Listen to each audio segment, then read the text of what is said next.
Damai sejahtera Allah yang melampaui segala akal, itulah yang memelihara hati dan pikiranmu di dalam Kristus Yesus Tuhan kita.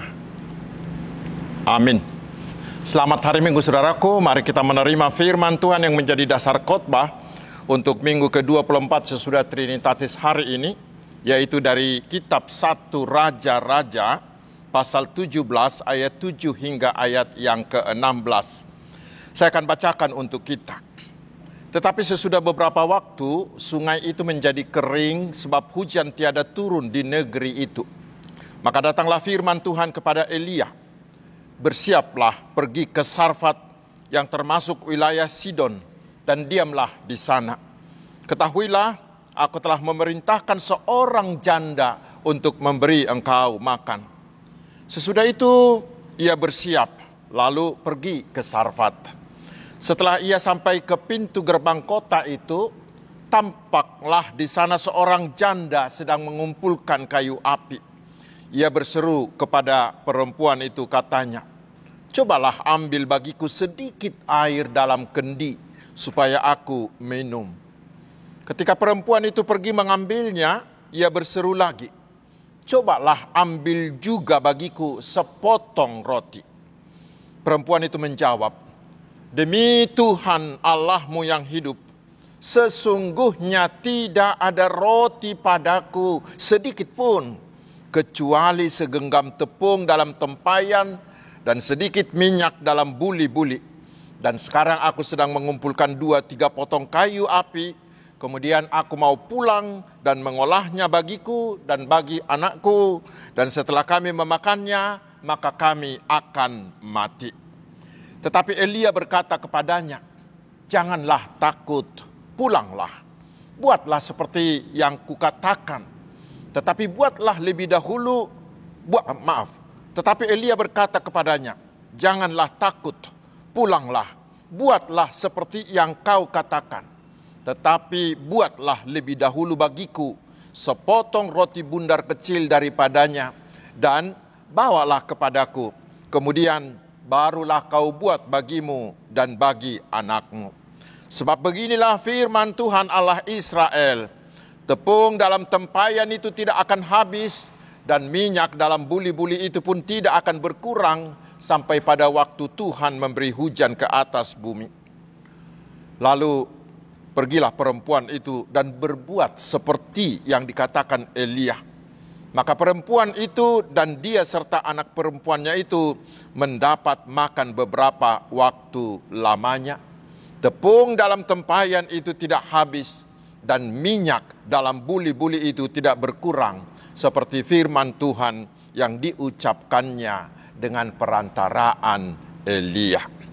Demikian firman Tuhan. Saudara-saudaraku yang dikasihi Tuhan Yesus Kristus, Israel mengalami kemarau panjang 1,5 tahun sebagai hukuman Tuhan atas dosa-dosa mereka. Dengan itu saudaraku, kita diingatkan hari ini bahwa murka Tuhan akan menimpa kita bila kita terus-menerus melakukan dosa dan tidak peduli dengan Tuhan. Lalu Tuhan menghukum Israel dengan kemarau panjang. Mengapa harus itu? Karena Israel sudah pergi menyembah dewa Baal yang mereka percayai sebagai dewa kesuburan. Sehingga dengan hukuman kemarau panjang itu, Tuhan menunjukkan kepada Israel bahwa dewa Baal itu hanyalah dewa ecek-ecek, dewa yang tidak bisa berbuat apa-apa. Tetapi Allah yang benar adalah Allah Yahweh yang mencipta dan yang mengatur semesta alam. Karena itu sangatlah bodoh bila Israel mau meninggalkan Allah Yahweh dan pergi berpaling kepada dewa Baal. Saudara-saudaraku, dengan itulah juga kita diingatkan hari ini, jangan pernah mengandalkan kuasa lain selain dari Allah Yahweh yang sudah datang di dalam Yesus Kristus. Jangan andalkan kuasa kegelapan atau jimat, atau jangan menyombongkan kekayaanmu, kepintaranmu, popularitasmu di hadapan Tuhan. Karena Tuhan akan mempermalukan kita dengan semuanya itu. Karena segala sesuatu, baik alam ataupun segala kuasa yang ada di dunia ini, ada di bawah kendali Tuhan. Karena itu yang terbaik saudaraku adalah hanya Tuhan Yesuslah. Hanya Tuhan Allah yang sudah datang di dalam Yesus itulah yang harus kita imani, yang harus kita andalkan agar kita diberkatinya.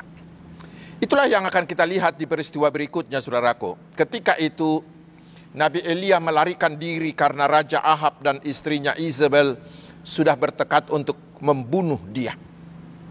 Lalu Tuhan menyuruh Elia pergi ke sungai Kerit. Dan di sanalah Tuhan memelihara hidupnya. Elia dipelihara Tuhan melalui air sungai itu. Tetapi masih ada yang luar biasa. Setiap pagi, setiap sore, Elia bisa memperoleh roti dan daging. Di tempat yang sangat jauh itu. Itu bukan diantar oleh GoFood. Bukan diantar oleh delivery service. Tidak. Tetapi itu diantar oleh burung gagak. Itulah kemahakuasaan Tuhan. Burung gagak yang rakus akan makanan itu bisa Tuhan gunakan secara rutin mengantar makanan pagi sore untuk Elia. Itu yang luar biasa, bukan? Dan itu tanpa bayar. Itu gratis. Kalau anak-anak muda sekarang bilang itu gokil, bukan? Tetapi itulah Allah kita, saudara-saudaraku. Bila kita mau taat seperti Elia ini, taat kepada Allah, maka alam pun, maka binatang manapun, atau segala sesuatu yang ada di sekeliling kita pun dapat digunakan Tuhan untuk mengirimkan berkat-Nya bagi kita. Asalkan kita mau hanya mengandalkan Tuhan. Yakinlah dengan itu, saudara-saudaraku. Karena itu terbukti lagi dengan peristiwa berikutnya lagi, yaitu perikop kita hari ini. Ketika itu air sungai Kerit itu juga kering. Lalu Tuhan menyuruh Elia pergi ke Sarfat. Dan di sanalah Tuhan akan menyediakan makanan baginya. Tetapi Tuhan akan menyediakannya bukan melalui orang-orang kaya, tetapi justru melalui seorang janda miskin yang punya anak. Dia hanya punya sedikit sekali tepung dan minyak, hanya untuk sekali makan, dan itulah makanan terakhir mereka. Bila itu sudah habis, mereka hanya menunggu waktu untuk mati. Karena tidak ada lagi yang tersisa akibat dari kemarau panjang itu. Tetapi saudaraku, ketika dia bertemu dengan Nabi Elia, lalu Nabi meminta lagi dari dia, "Ibu, sebelum kamu membuatkannya untukmu dan untuk anakmu, buatkanlah satu roti kecil untuk aku terlebih dahulu." Wah, ini Elia ini egois banget ya. Kok dia mementingkan dirinya sendiri? Dia mau makan duluan dari makanan terakhir orang lain. Kita akan bilang egois banget itu, bukan? Iya saudaraku, nampaknya begitu. Tetapi sebenarnya Tuhan mau menunjukkan kemahakuasaannya dan kasih-Nya. Itu adalah sebuah ujian iman. Baik bagi Eli maupun bagi si janda itu. Bagi Elia itu adalah ujian iman. Apakah dia percaya bahwa Tuhan sanggup membuat seorang janda yang berkekurangan itu, berkekurangan dalam segala hal itu, mampu memberinya makan. Tetapi itu juga adalah ujian iman bagi si ibu janda. Apakah dia mau mendahulukan kepentingan orang lain dari kepentingannya sendiri? Dan apakah dia percaya akan firman Tuhan yang diberitakan Elia kepadanya, bahwa dia akan diberikan oleh Tuhan tepung dan minyak yang tidak habis-habisnya? Atau apakah dia akan sama seperti bangsa Israel yang tidak mau percaya lagi kepada Allah, bahkan sudah meninggalkan Allah dan pergi menyembah dewa Baal itu? Saudara-saudara, ternyata kedua orang ini berlulus dalam imannya. Karena Elia percaya akan janji Tuhan. Sehingga ketika dia mendatangi si janda itu dan mengatakan firman Tuhan kepadanya, itulah tanda kepercayaannya. Apa yang Tuhan katakan kepadanya, dia katakan kepada si janda itu. Apalagi si ibu janda itu. Dia juga sangat lulus. Dia mengutamakan apa yang dikatakan Tuhan. Dan dia percaya kepada apa yang Tuhan katakan. Karena itulah dia mau membuat roti duluan lebih dahulu untuk Nabi Elia. Dia mementingkan orang lain ketimbang dirinya. Dia mau mengorbankan nyawanya sendiri demi memberi makan orang lain karena diperintahkan oleh Tuhan. Lalu apa yang terjadi? Mujizat Tuhan pun yang luar biasa terjadi atas mereka berdua. Elia memperoleh jaminan makanan. Terutama si ibu janda itu, Tuhan memberi dia tepung dan minyak yang tak habis-habisnya. Saudaraku, dari mana dan bagaimanakah itu terjadi? Mereka tidak tahu. Saya juga tidak tahu. Yang tahu itu semuanya hanyalah Allah. Karena semuanya itu adalah perbuatan Allah Yahweh yang sanggup melakukan perkara besar, perkara yang ajaib bagi manusia, yang walaupun bagi manusia itu adalah mustahil. Yang mampu membuat menjadi ada dari yang tidak ada. Itulah Allah Yahweh kita yang sudah datang di dalam Yesus Kristus. Tetapi ingat saudaraku, Tuhan akan memberi itu kepada kita hanya bila kita mau percaya. Dan kita juga masih percaya bahwa mujizat Tuhan masih terjadi sampai hari ini bagi kita. Asalkan kita mau percaya dan taat melakukan apa yang Tuhan perintahkan kepada kita, walaupun itu mustahil. Saya membaca banyak cerita tentang orang-orang sukses. Yang dahulunya mereka adalah orang miskin, tidak punya apa-apa, gajinya sangat terbatas. Tetapi mereka selalu mementingkan, mendahulukan kepentingan Allah. Mereka lebih baik mengeluarkan ongkos untuk ke gereja dan memberi persembahan, memberi perpuluhan, memberi persembahan yang lain kepada Allah ketimbang membeli makanan, ketimbang nongkrong di kafe-kafe, atau ketimbang beli pulsa. Dan benar saudaraku, Tuhan melimpahkan berkat dan kesuksesan besar bagi mereka. Namun demikian saudaraku, jangan pernah berpikir tentang itu seperti mengail. Seperti yang dikatakan oleh para penganut teologi sukses yang mengatakan bahwa semakin banyak Anda memberi kepada Tuhan, maka Tuhan akan semakin banyak mengembalikannya kepada kita. Seperti kita mengail harus pakai umpan, bukan? Bukan seperti itu saudaraku. Karena Tuhan tetap berdaulat tentang apa yang akan Dia berikan kepada kita. Tetapi kita yakin itu pasti yang terbaik bagi kita. Tuhan selalu melakukan segala hal yang terbaik bagi kita.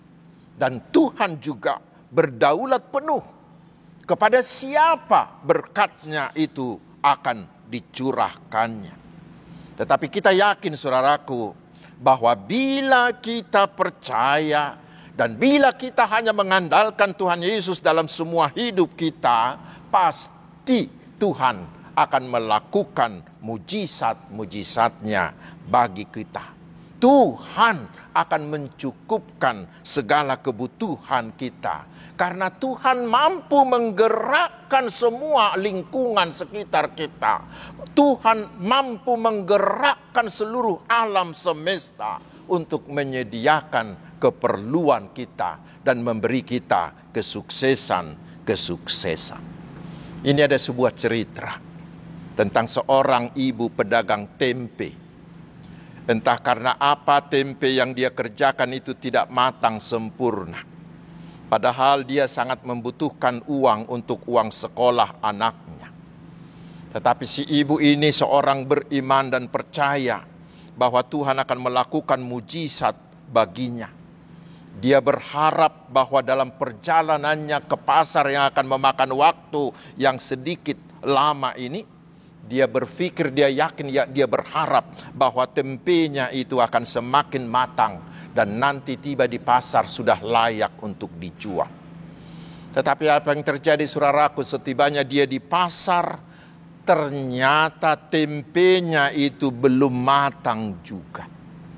Tetapi si ibu ini tidak mau putus asa. Dia terus berdoa dan berdoa. Dia menunggu. Namun demikian sudah hampir setengah hari, tempenya tidak matang-matang juga. Dia sudah mau pulang dan mau membuang tempe mentahnya itu. Tetapi tiba-tiba ada seorang ibu lain yang datang. Rupanya anaknya si ibu ini ada di luar negeri dan dia sangat suka akan tempe.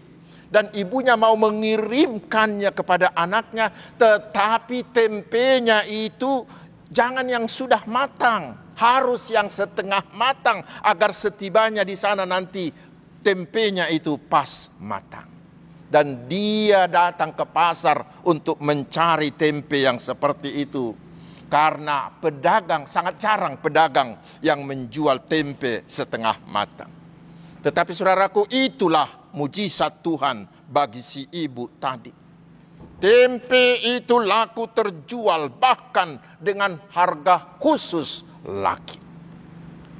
Dari sana kita kita akan bisa melihat, saudaraku, apapun akan dapat Tuhan gerakkan. Apapun akan dapat Tuhan gunakan untuk mengadakan mujizat bagi orang-orang yang mengandalkan Tuhan. Yakinlah dengan itu, saudaraku. Saudara-saudaraku yang dikasihi Tuhan Yesus Kristus, satu hal lagi. Nats ini mau mengingatkan dan meyakinkan kita bahwa setiap orang, setiap kita mampu menjadi berkat bagi orang lain, asalkan kita mau memberikan hidup kita digunakan oleh Tuhan. Coba kita bayangkan, seorang janda, ibu janda yang sangat berkekurangan, tetapi dia mampu menafkahi hamba Tuhan, Nabi Elia. Karena apa? Karena dia mau memberi dirinya digunakan oleh Tuhan. Dia mau taat kepada Tuhan. Tentu kita masih ingat cerita tentang si anak kecil, gembala yang memiliki 2 roti dan 5 ikan itu, bukan? Itu hanyalah makan malam seorang gembala yang sangat sedikit ketimbang 5.000 orang laki-laki selain dari perempuan. Itu hanya seperti setitik air di tengah lautan. Tetapi ketika anak itu mau memberikan yang sedikit itu ke tangan Tuhan Yesus, maka yang 2 roti dan 5 ikan itu yang tidak ada apa-apanya itu dapat digunakan Tuhan Yesus untuk memberi makan lebih dari 5.000 orang itu. Saudaraku, itulah yang sangat disukai oleh Tuhan kita. Seperti yang kita dengar di epistel tadi. Walaupun persembahan si janda yang dilihat oleh Yesus itu sangat adalah persembahan yang terkecil dari segi jumlahnya, dari segi nominalnya. Tetapi bagi Yesus itulah yang terbesar. Karena apa? Karena diberikannya dari kekurangannya, bukan dari kelebihannya seperti orang-orang kaya itu. Karena itu, saudaraku, sekecil apapun yang kita miliki, bahkan dari kekurangan kita pun, asalkan kita mau menyerahkannya ke tangan Tuhan Yesus, itu bisa menjadi berkat yang luar biasa bagi orang lain. Karena itulah tidak ada alasan bagi siapapun untuk tidak bisa membantu orang lain. Bagaimanapun miskinnya atau tidak ada pun miliknya. Ingat istilah the wooden healer. Orang yang terluka tetapi mau menjadi penyembuh. Atau the poor helper. Orang yang miskin tetapi mau membantu. Yang perlu, saudaraku, Berikanlah apa yang ada padamu ke tangan Tuhan Yesus dengan hati yang tulus seperti si ibu janda hari ini. Dan biarkan Tuhan yang bekerja menjadikan itu menjadi berkat bagi orang lain. Yang perlu dari kita adalah maulah menjadi berkat bagi siapapun. Dan yang terakhir saudaraku, Tuhan memperbolehkan Elia dan Tuhan memperbolehkan janda Sarpat itu mengalami kesulitan hingga tidak memiliki makanan lagi. Tetapi di sana Tuhan telah menyediakan bagi mereka rencana Tuhan yang lebih hebat, yaitu agar mereka mengalami mujizat Tuhan yang memberi mereka berdua makanan yang berlimpah-limpah. Yakinlah dengan itu saudaraku. Bila terkadang Tuhan memberi kita kesulitan, mungkin Tuhan mengambil orang-orang yang kita kasihi, atau mengalami kerugian, mengalami kegagalan kuliah, kegagalan usaha, gagal dalam karir, rugi, atau mungkin kita anak-anak muda putus dengan pacar, atau mungkin kita dihadapkan dengan hal-hal yang sangat-sangat sulit. Sering Tuhan memperbolehkan kita mengalami semuanya itu. Tetapi hari ini saudaraku, kita diingatkan bila kita tetap mengandalkan kuasa Tuhan, pasti Tuhan punya rencana yang besar, yang jauh lebih indah dari dibalik semuanya itu.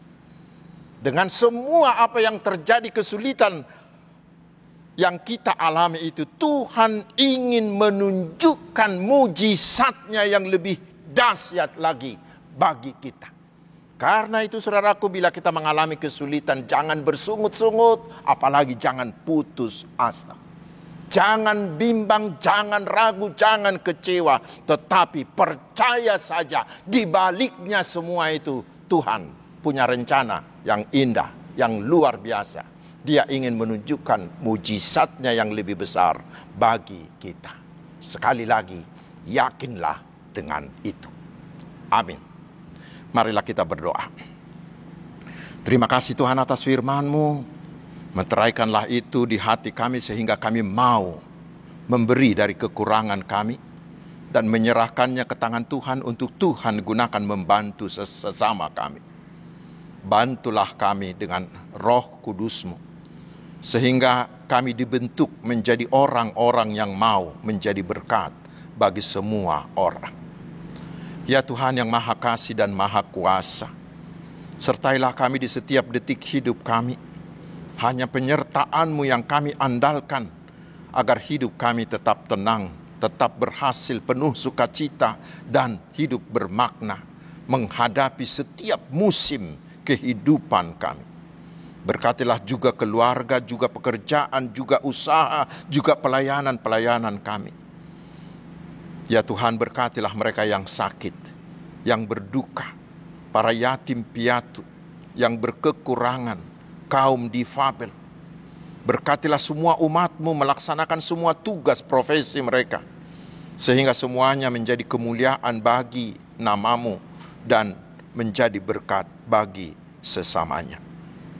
Ya Tuhan yang Maha Kuasa, terpujilah nama-Mu, kekal selama-lamanya. Di dalam nama Tuhan Yesus Kristus Juru Selamat kami berdoa, tetapi kehendak-Mu lah yang jadi atas kami. Amin.